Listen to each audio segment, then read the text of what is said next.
ऐसा कह रहे हैं। दिल्ली के एम्स से अब उन्हें रांची के मेडिकल कॉलेज रेफर कर दिया गया है। लालू इसे केंद्र और साथ ही साथ सीबीआई की साजिश बता रहे हैं।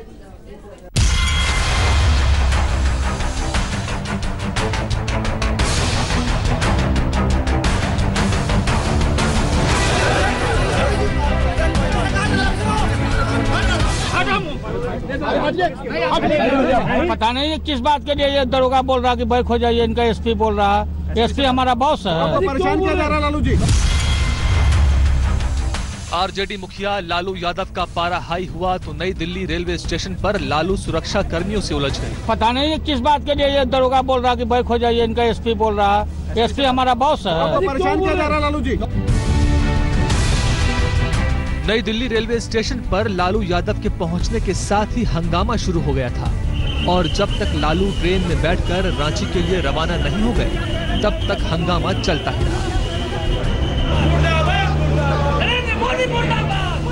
ये रांची राजधानी है, इसी के H1 बॉगी में जो कि फर्स्ट क्लास है लालू प्रसाद यादव को ले जा रहा है। उसी में F कूप में हम लोग के तमाम सूत्रों ने बताया है उनको ले जा रहा है। आज ही All India Institute of Medical Science ने उसको डिस्चार्ज किया, इससे यहाँ से उसको रांची ले जाया जाएगा रिम्स में।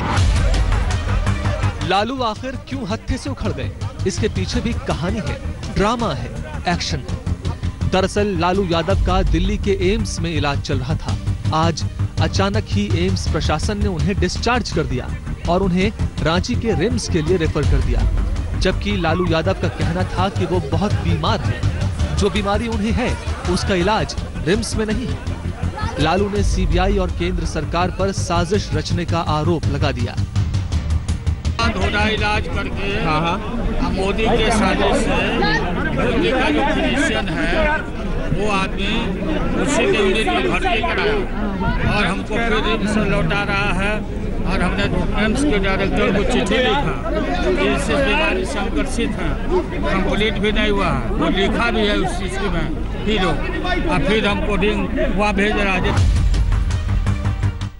लालू यादव ने एम्स के डायरेक्टर को चिट्ठी लिखकर एम्स से डिस्चार्ज न करने की अपील की थी। लालू ने एम्स को लिखी चिट्ठी में कहा था, मैं हृदय रोग, किडनी इन्फेक्शन, शुगर और कई अन्य प्रकार की बीमारियों से ग्रस्त हूँ। कमर में दर्द है और बार बार चक्कर आ रहा है। मैं कई बार बाथरूम में गिर गया हूँ। मेरा रक्तचाप और शुगर बीच बीच में बढ़ जाता है। इन सब बीमारियों का इलाज चल रहा है।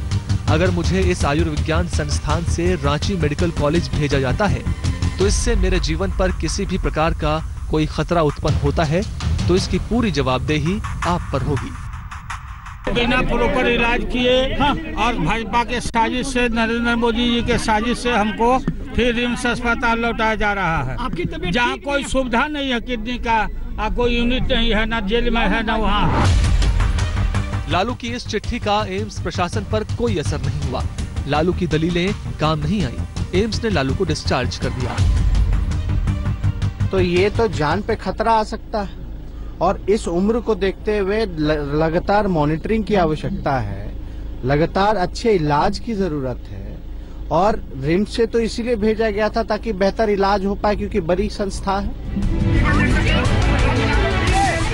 लालू को एम्स से डिस्चार्ज करने पर सियासत गर्मा गई। लालू और उनके समर्थक नेता बार बार उनके खिलाफ साजिश की बात करते रहे।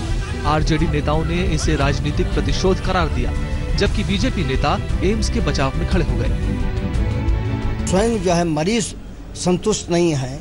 संविधान में किसी को अधिकार है, एक नागरिक को भी अधिकार है कि हम अपने जीवन का रक्षा करें। एक बहुत बड़ी गहरी राजनीतिक साजिश है। जो भी मरीज के नजरिए से ही डॉक्टर देखते हैं, डॉक्टर किसी को पार्टी या नेता कह के नहीं देखते। डॉक्टर सेटिस्फाइड हुए होंगे तभी उनको इजाजत दी होगी जाने की। लालू अस्पताल से बाहर आए तो हंगामा खड़ा हो गया। आरजेडी नेताओं और कार्यकर्ताओं ने एम्स में जमकर बवाल काटा। लालू प्रसाद से मिलने आरजेडी के नेता और कार्यकर्ता एम्स में पहुंचे थे। आरजेडी कार्यकर्ता जबरन लालू के पास जाने लगे थे। जब एम्स प्रशासन के सिक्योरिटी स्टाफ ने उनको रोकने की कोशिश की तो हंगामा खड़ा हो गया। पुलिस बल ने जबरन एम्स में घुसने वाले नेता को बाहर का रास्ता दिखाया।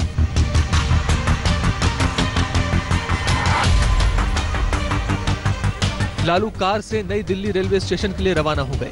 स्टेशन पर पहुंचे तो प्लेटफॉर्म पर जाने के लिए बैटरी रिक्शा मंगाया गया। उसमें बैठने से पहले लालू की स्टेशन के सुरक्षा कर्मियों से बहस हो गई। लालू यादव ने सुरक्षा कर्मियों को हड़का दिया। अब एक बार बैक हो जाइए। किस बात के लिए बैक हो जाए? पता नहीं किस बात के लिए। ये दरोगा बोल रहा कि बैक हो जाइए, इनका एसपी बोल रहा है। एसपी हमारा बॉस है। परेशान किया जा रहा है लालू जी।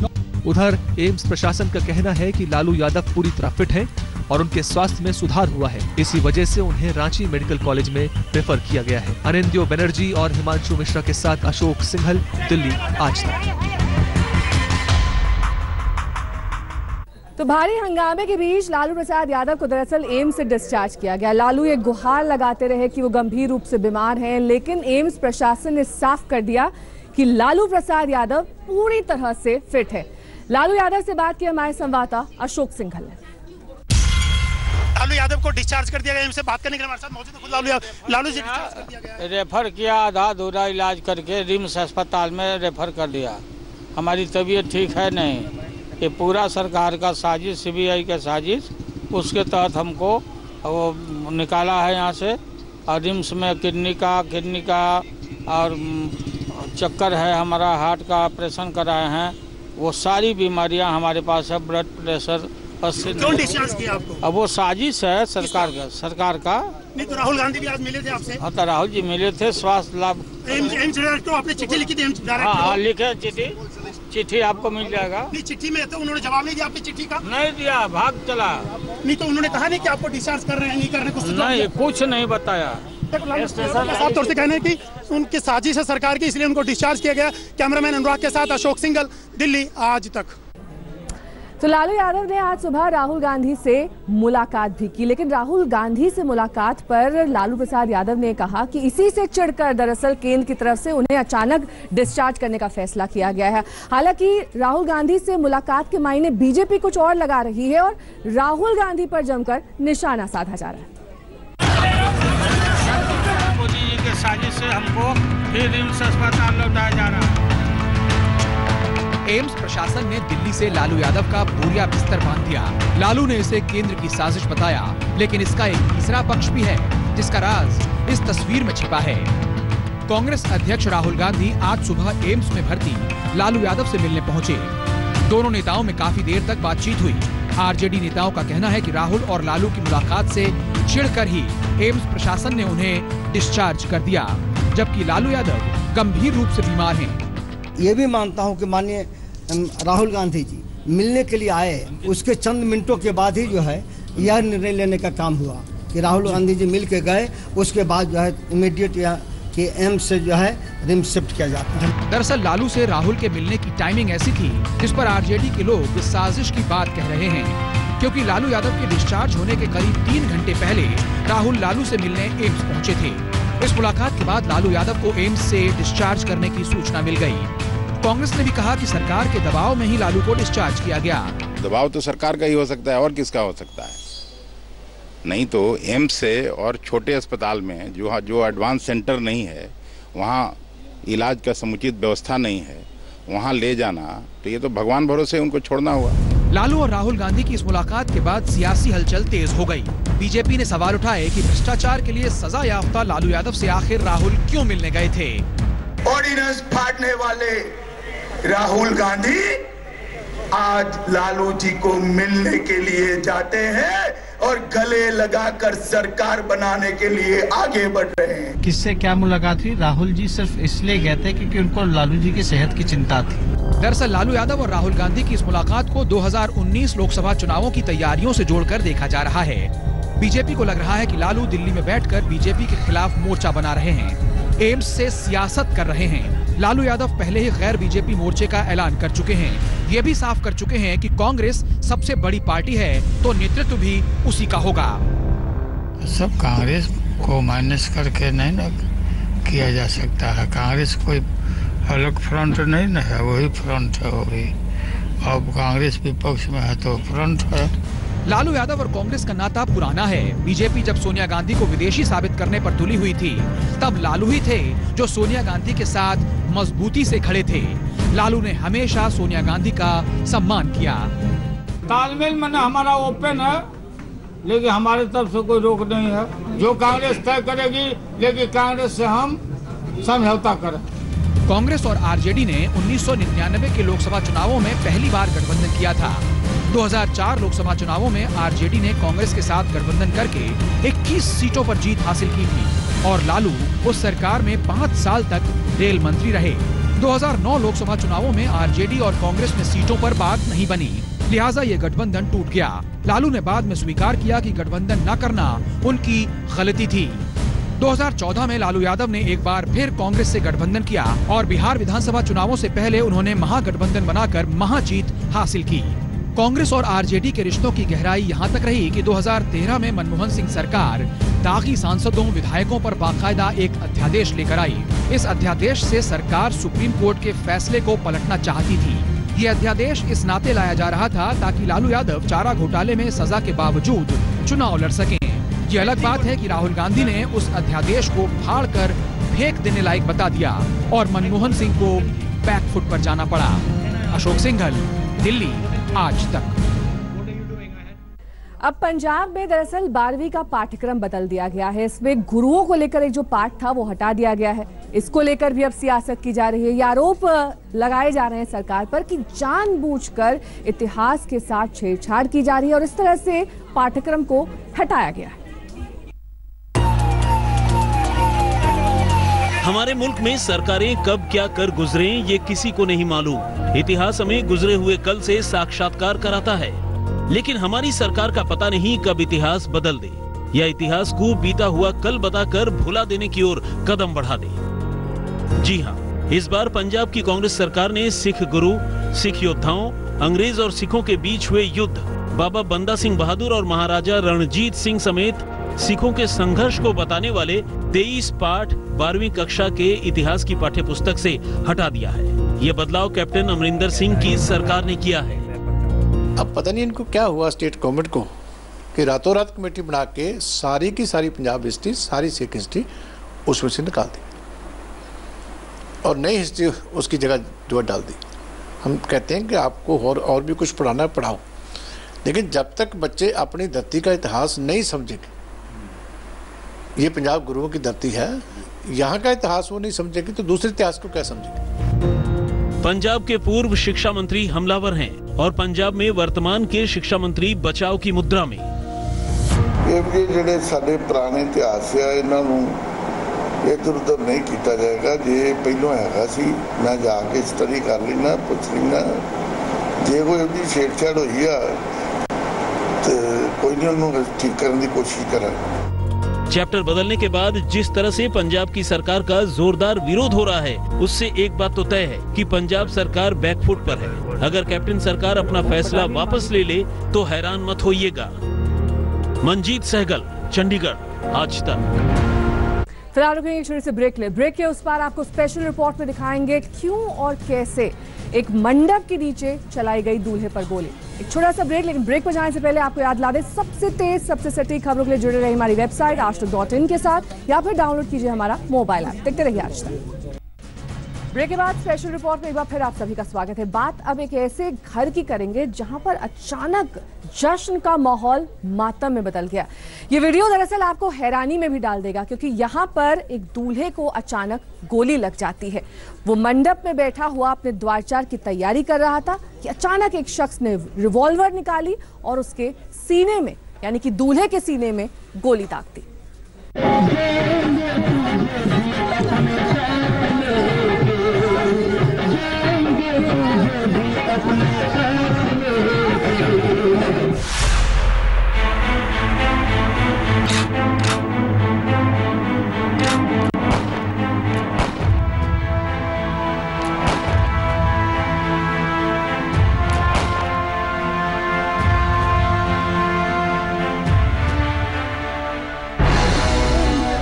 इस वीडियो को बेहद गौर से देखिएगा। शादी की रस्म चल रही है, दूल्हा बैठा हुआ है, तभी पीछे भगवा रंग की शर्ट पहने हुए शख्स अपनी रिवॉल्वर से दूल्हे को गोली मारता है। गोली दूल्हे के सीने में लगती है। आसपास बैठे लोगों को समझ में नहीं आता कि अचानक दूल्हा सीना क्यों पकड़े बैठा है। एक पास बैठा दूसरा शख्स दूल्हे से कुछ पूछता है, क्या हुआ? दूल्हा उससे कुछ कहता है। अब भी किसी को समझ में नहीं आता कि हुआ क्या है, और फिर अचानक दूल्हा वहीं गिर जाता है। अब इन तस्वीरों को दोबारा देखिए और बेहद ध्यान से देखिएगा। भगवा रंग की शर्ट वाले आदमी के हाथ में रिवॉल्वर है। उसने रिवॉल्वर को इस तरह से पकड़ा है कि उसकी नाल हाथ के बीच में छुपा रखी है। वो दूल्हे पर फायर करता है। आप देख सकते हैं फायर करते वक्त रिवॉल्वर से चिंगारी भी निकलती है और गोली दूल्हे के सीने में लगती है। दूल्हा बस सीना पकड़ता रह जाता है। आसपास के लोगों को समझ में नहीं आता कि हुआ क्या। वो दूल्हे को इधर उधर देखते हैं, बात करते हैं। दूल्हा अपने सीने को देखता है और जमीन पर गिर जाता है। इस पूरे सीन को देखकर हर कोई हैरान रह जाता है, जबकि गोली मारने वाला बड़े सुकून के साथ वहीं खड़ा रहता है और रिवॉल्वर को छुपा लेता है। किसी को पता ही नहीं लगता कि गोली किसने चलाई। दूल्हे को क्यों मारी गोली? दूल्हे को गोली मारने वाला शख्स कौन है? क्या गोली मारने वाला शख्स पकड़ा गया? क्या ये शख्स शादी में दूल्हे का मर्डर करने आया था? आज हम आपको दूल्हे की हत्या का पूरा सच दिखाएंगे और ये पता लगाने की भी कोशिश करेंगे कि इस शख्स ने दूल्हे पर गोली क्यों चलाई। उससे पहले आपको एक वीडियो और दिखाते हैं। इस वीडियो में आप देख सकते हैं कि दूल्हा शादी की रस्म निभा रहा है और पीछे भगवा रंग में आदमी अपनी रिवॉल्वर लोड कर रहा है। वो रिवॉल्वर में एक एक करके 4 गोलियां डालता है। इसके बाद ये शख्स गोलियां दूल्हे के सीने में उतार देता है। अब पुलिस की सुनिए वो क्या कहती है। लाइसेंसी रिवॉल्वर से फायर किया गया, जिसमें हर्ष फायरिंग में, और उसमें एक गोली जो है दूल्हे को लगी। उसमें सुनील वर्मा नाम का था दूल्हा, उसकी मौत हुई है। सुना आपने, पुलिस इसे हर्ष फायरिंग बता रही है। क्या आपको वीडियो में देखकर लगता है कि ये शादी ब्याह की खुशी में चलाई गई गोली है और दूल्हे को गोली गलती से लगी है? क्योंकि दूल्हे को गोली अगर गलती से लगती तो ये शख्स हड़बड़ाता और दूल्हे के पास आता, लेकिन गोली मारने वाला चुपचाप खड़ा रहता है, जैसे उसने कुछ किया ही ना हो। दूल्हा और दुल्हन का परिवार भी यही कह रहा है, ये गोली अनजाने में नहीं बल्कि जानबूझकर मारी गई है। बहु आओ, मतलब यहाँ पर खाली दुआरो चारों तने को होई लगो, बस अच्छा तो जहे सब परो और परी के फिर 4 ही भरी सी है, 4 ही भरी के और फिर ये 3 ही 2 मतलब ऊपर करी सी फायरिंग और एक सामने से मारी सी है और एक वह मैया रही खड़े रहे जान की मारी सी। पहले तो पूजा भाई आवाज उतने टाइम पर वो फायरिंग बाजी। कौन था फायरिंग कर रहा था? दूल्हे पच्चा या इधर आपने? दूल्हे के पच्चा। अच्छा, तो उसने जान के मारी है या? जान के मारी, जान के मारी थी वो। ये वीडियो उत्तर प्रदेश में लखीमपुर खीरी जिले के नीमगांव थाना क्षेत्र का है। नीमगांव के रामपुर में बारात आई हुई थी। बारात में दूल्हे सुनील वर्मा के द्वार 4 के वक्त उस पर यह गोली चलाई गई।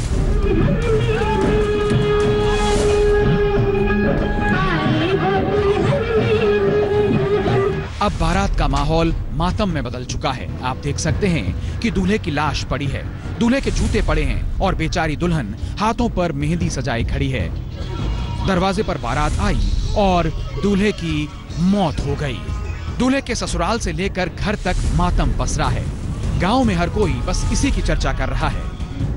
हम आपको बता दें कि दूल्हे सुनील वर्मा पर जिसने गोली चलाई वो उसका रिश्तेदार ही बताया जा रहा है।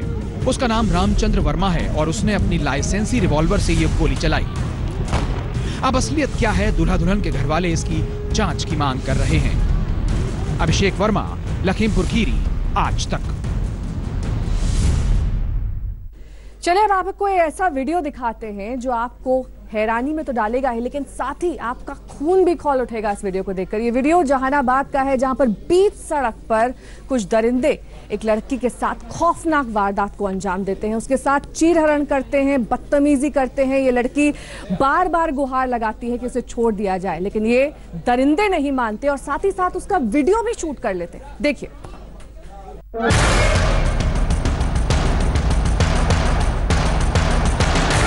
एक सुनसान इलाका, एक नाबालिग लड़की और 10 दरिंदे।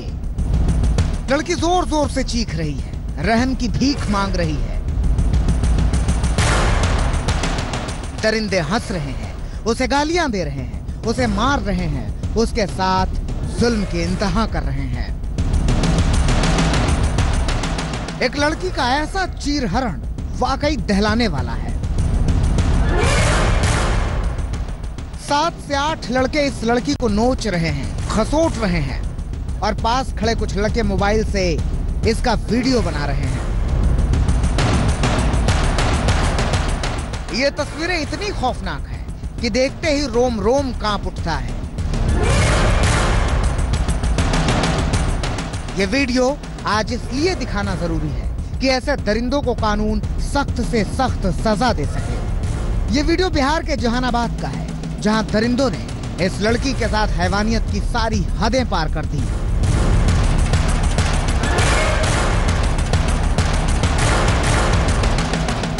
एक नाबालिग लड़की पर राक्षसों की तरह टूट पड़ने वाले इन दरिंदों का यह वीडियो वायरल हुआ तो हड़कंप मच गया। आनन फानन में एसआईटी का गठन किया गया। पुलिस ने 4 आरोपियों को गिरफ्तार भी कर लिया है, जिनकी उम्र 18 साल के आसपास है। सूचना मिली कि एक वायरल वीडियो हुआ है जिसमें करीब 7-8 यंगस्टर्स एक लड़की को मॉलेस्ट कर रहे हैं, उसके साथ छेड़खानी करने का प्रयास कर रहे हैं, यातनाएं उसको दे रहे हैं और वो लड़की भीख मांग रही है बचने के लिए, मगर उसको किसी प्रकार की सहायता नहीं मिल रही है। उस वीडियो को हम लोगों ने आधार बना के जब उसको एग्जामिन किया तो उसमें एक मोटरसाइकिल नज़र आई जिसका रजिस्ट्रेशन नंबर जहानाबाद का था। तो हमारा इन्वेस्टिगेशन वहीं से स्टार्ट हुआ और हम लोगों ने तुरंत नेक्स्ट डे एक FIR दर्ज किया जहानाबाद थाने में, और उसके दर्ज होने के बाद एक टीम गठित हुई। हमने अपने स्तर से समीक्षा करके एक SIT का गठन किया जिसमें जहानाबाद और पटना के लोग इंक्लूड किए गए और वहीं से वो इन्वेस्टिगेशन स्टार्ट हुआ है। सारे इलाके में सर्चेज हुई, जो भी स्कूल कॉलेजेस थे उनको देखा गया। पुलिस के मुताबिक ये वीडियो 28 अप्रैल का है। हालांकि पीड़ित लड़की अब तक शिकायत लेकर थाने नहीं पहुंची है, लेकिन बिहार में इस पर सियासत शुरू हो गई है। आरजेडी नेता तेजस्वी यादव ने इस वीडियो को लेकर नीतीश कुमार पर प्रहार किया है। नीतीश कुमार के भाजपाई रामराज में 8 से 10 दरिंदे एक नादान 13-14 साल की बच्ची के साथ दुष्कर्म कर रहे हैं। वीडियो देखकर कांप गया। क्या हो गया है समाज को? बलात्कारियों को सत्ताधारियों द्वारा भारत माता और तिरंगे की आड़ में जब नैतिक समर्थन मिलेगा तो समाज ऐसे ही बर्बाद होगा। नाबालिगों के साथ यौन हिंसा पर कठोर सजा के कानून पर अभी हाल ही में मोदी सरकार ने मुहर लगाई है। ऐसे में जहानाबाद की इस वारदात से यह साफ हो गया है कि समाज के ऐसे भेड़ियों में कानून का भी कोई खौफ नहीं है। जहानाबाद से मुशर्रफ इमाम के साथ सुजीत झा, पटना, आज तक। अब आपको दिखाते हैं दिल्ली में कैसे 70 साल के एक नामी डॉक्टर ने बदमाशों के साथ पूरी तरीके से उनका सामना किया। दरअसल 35 राउंड बदमाशों की ओर से फायरिंग की गई। इसका जवाब देने के लिए डॉक्टर साहब ने भी गोलियां चलाई। स्पेशल रिपोर्ट में देखिए किस तरह से एक 70 साल का डॉक्टर बदमाशों को मुंहतोड़ जवाब देता रहा।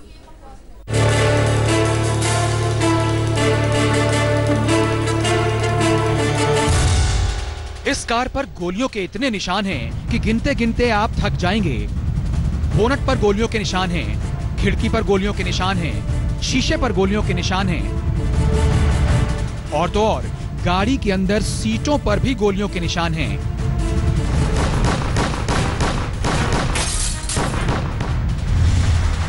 आखिर इस कार पर इतनी गोलियां किसने बरसाई? इस कार के अंदर किसको मारने की कोशिश की गई? इस कार पर पूरे 32 राउंड फायर किए गए। 28 अप्रैल की रात दिल्ली का फतेहपुर बेरी इलाका गोलियों की आवाज से गूंज उठा। बदमाश ये गोलियां हड्डी के एक मशहूर डॉक्टर हंस नागर पर बरसा रहे थे, लेकिन बदमाशों ने डॉक्टर पर 32 राउंड के करीब फायर किए तो डॉक्टर ने भी गोली का जवाब गोली से ही दिया। डॉक्टर नागर ने भी अपनी जान बचाने के लिए बदमाशों पर 12 राउंड फायरिंग की। इस वक्त हम दिल्ली के फतेहपुर बेरी इलाके में मौजूद है। दरअसल ये जो फार्म हाउस है डॉक्टर हंस नागर का फार्म हाउस है, काफी फेमस डॉक्टर है। यहीं पर कल गोलीबारी हुई थी। इनफैक्ट 29 की रात का पूरा वाकया है जब यहाँ पर गोलीबारी हुई थी। यहाँ ये बताते हैं कि 4 सस्पेक्ट थे, ऐसा डॉक्टर साहब ने बताया है। उनका कहना है कि वो छिपे हुए थे वहां और उन्होंने गोलियां चलानी शुरू करी। रिटेलिएट फायर किया गया, यानी डॉक्टर ने खुद भी फायर किया, जिसमें 12 से 13 राउंड जो है गोलियां उन्होंने चलाई अपनी लाइसेंसी पिस्टल से। उनका कहना है कि 1-2 हमलावर को लगी भी है गोलियां। कुल 32 जो है वो एम्प्टी कार्टेजेस यहाँ पर मिले हैं, 2 लाइव राउंड मिले हैं। बहरहाल पुलिस मामले की तफ्तीश कर रही है, लेकिन जो डॉक्टर साहब ने आरोप लगाया वो बेहद चौंकाने वाले। उनका कहना है कि उनके 2 भाई हैं, जॉन और रॉन, उन पर उन्होंने आरोप लगाया। उनका कहना है इसके अलावा 4 और लोग शामिल है इस पूरे अटैक के पीछे। बदमाश डॉक्टर नागर के फार्म हाउस में घात लगाए बैठे थे। गोलियों से डॉक्टर की कार पूरी तरह से छलनी हो गई और डॉक्टर नागर भी घायल हो गए। घर की तरफ जा रहे थे तो जंगल से 3 या 4 बंदे निकले और उनको फायरिंग किया। कितने लोगों को गोली लगी है? सिर्फ पापा को लगी है। नहीं तो पता चला है 2 लोगों को गोली लगी है और फोर्टिस हॉस्पिटल गुड़गांव में है। नहीं, पापा ने अपने खुद लाइसेंस रिवॉल्वर रखते हैं, उनने उनको गोली मारा है, तो उनमें से 2 को चोट लगी है। तो इस तरह से 70 साल के डॉक्टर ने बदमाशों की 32 गोलियों का डट कर सामना किया और उनकी बहादुरी के आगे बदमाश टिक न सके।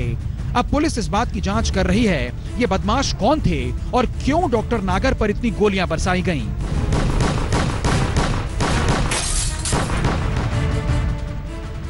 मनीष गुप्ता के साथ चिराग गोठी, दिल्ली आज तक। वक्त स्पेशल रिपोर्ट में छोटे से ब्रेक का हो चला है। ब्रेक के उस पार आपको दिखाएंगे क्यों दूल्हे को घोड़ी से उतारकर पीटा गया। अब बने रहिए हमारे साथ, देखते रहिए आज तक। अगली खबर दरअसल राजस्थान के भीलवाड़ा की है। ये खबर दरअसल सभ्य समाज को एक आईना दिखाती है। एक दूल्हे को घोड़ी से उतारकर महज इसलिए पीटा गया क्योंकि वो दलित था। दूल्हा घोड़ी चढ़ने की तैयारी कर रहा था, बारात ले जा रहा था, लेकिन उसे बाकायदा घोड़ी से उतारा गया, उसकी जमकर पिटाई की गई, वो भी पुलिस की मौजूदगी में। देखिए रिपोर्ट। ये समाज किधर जा रहा है? क्या दलितों को इस समाज में अपने हिसाब से जीने का हक नहीं है? अगर है तो फिर राजस्थान के भीलवाड़ा में क्यों एक दलित दूल्हे को घोड़ी से उतारकर पीटा जाता है? क्या दलित का घोड़ी पर बारात ले जाना गुनाह है? मोदी सरकार दलितों के हिमायती बनती है तो फिर दलित पर अत्याचार की भी तस्वीरें देख लीजिए। 15-20 लोगों ने हमारी बीमारी रुकवा दी। 1 घंटे के प्रयास के बाद हमने थोड़ा 100-200 मीटर हमने और आगे ले गए। थानादार पुलिस सारी मौजूद थी, उसके बावजूद भी गांव के कम से कम 30-35 लोगों ने आकर मुझ पर हमला कर दिया। भीलवाड़ा के उदयलाल रायगर ने अपनी बारात घोड़ी पर ले जाने से पहले पुलिस को भी इसकी इत्तला दी थी। फिर भी अगली जाति के लोगों ने उदयलाल को घोड़ी से नीचे उतार दिया और पिटाई की अलग से। दलित परिवार का आरोप है कि ये सब पुलिस की मौजूदगी में हुआ। दिव्य तिवारी, भीलवाड़ा आज तक। स्पेशल रिपोर्ट में अभी के लिए बस इतना ही, लेकिन देश और दुनिया की तमाम खबरों के लिए आप देखते रहिए आज तक। जाने से पहले आपको याद ला दे, सबसे तेज सबसे सटीक खबरों के लिए जुड़े रहिए हमारी वेबसाइट aajtak.in के साथ या फिर डाउनलोड कीजिए हमारा मोबाइल ऐप। देखते रहिए। लेटेस्ट खबरों के लिए यूं ही देखते रहिए आज तक और इस वीडियो के पसंद आने पर लाइक, शेयर एंड सब्सक्राइब करना ना भूलें।